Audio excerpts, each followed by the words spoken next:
everybody, so it's been a little while since I've done any kind of rig rundown or pedalboard overview, and I had a little bit of time here this morning, so I figured I'd do that for you. I've made some changes since the last time you saw this, which was really in August of last year, so we'll kind of talk through that. But first and foremost, you'll notice that I'm back down to a Pedal Train Junior, and for those of you who have followed me for a long time, you'll know that I was a big Pedal Train Junior user and advocate until I got sort of the Eventide space and the timeline, which were bigger pedals than I had and sort of needed more room, I thought.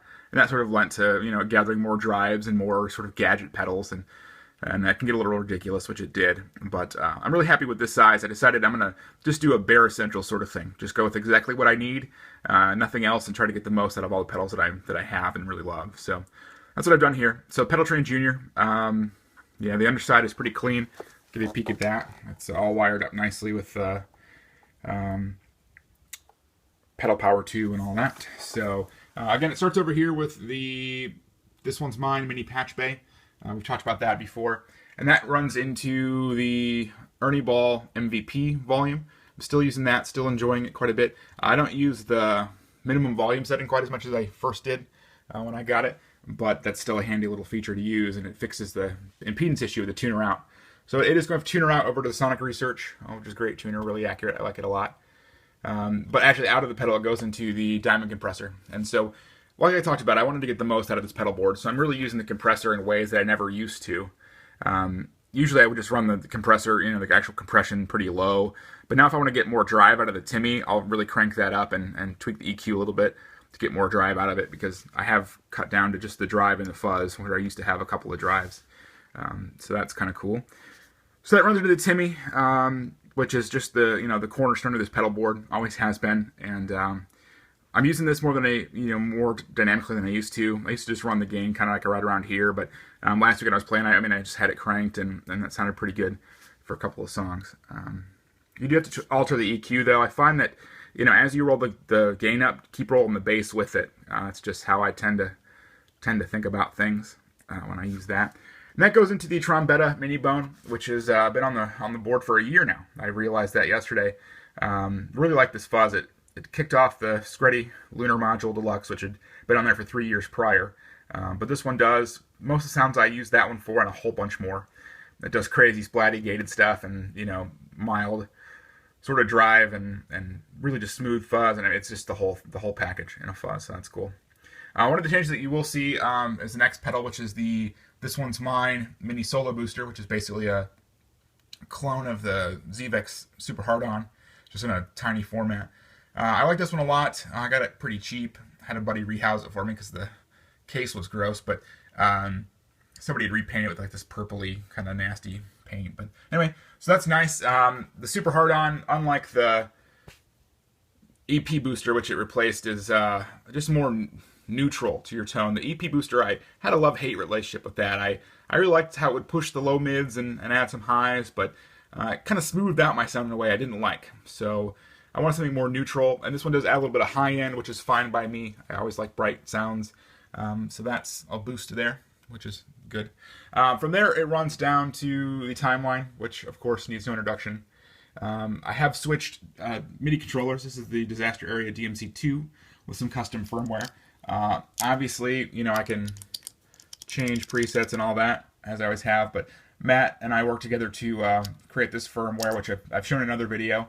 I have full control of the looper, so record, overdub, play, stop, whatever. Then I also have undo, redo on this right button, which is kind of fun.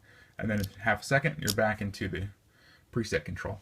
So from there, it goes up to the Flint, and I've seen a lot of conversation about the Strymon gear and the Flint, but I still love this stuff. It is on the cleaner side, the more digital, it's not, I don't think it lacks character, I just think it sounds really pristine and really quality. So the Flint is pretty much perfect for my uses. If there was one thing I could change, it would be that I could have tap tempo and a preset at the same time. Tap tempo switches down here. Also, this one's mine. Use one foot to sort of tap tempo for both the delay and the tremolo. But I really love to have the tap tempo and a preset for the reverb. That's my only complaint. But other than that, this is my pedal board. It's pretty great. A couple things I will talk about. I just got this in. This is the Zvex Fuzz. It isn't available yet, but I've been reviewing it for Tone Report Weekly, which is something I've been into since January. I'm a contributing writer for them now, and so I get kind of cool stuff like this from time to time, and write different articles that I'll talk about here in a second. But I'll put a link to my page on that site in the description, so you can check that out. Some of the stuff that I've done. But the Fuzzle Low is awesome. So if you're familiar with that sort of Velcro, sort of gated fuzz that Zvex has, I've been waiting for this pedal for years, quite frankly. I wanted a mini pedal that could do that, and this does.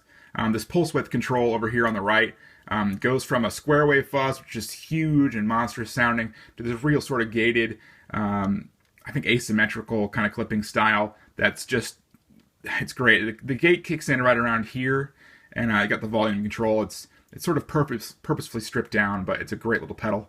I might do a demo of this. I think Dennis Kaiser has one up already, if you're into that sort of metally stuff, but really great pedal. So that could go on sometimes in place of the booster there. And then I just got this in, and it actually inspired an article that I wrote for Tone Report that just came out on vintage Boss gear.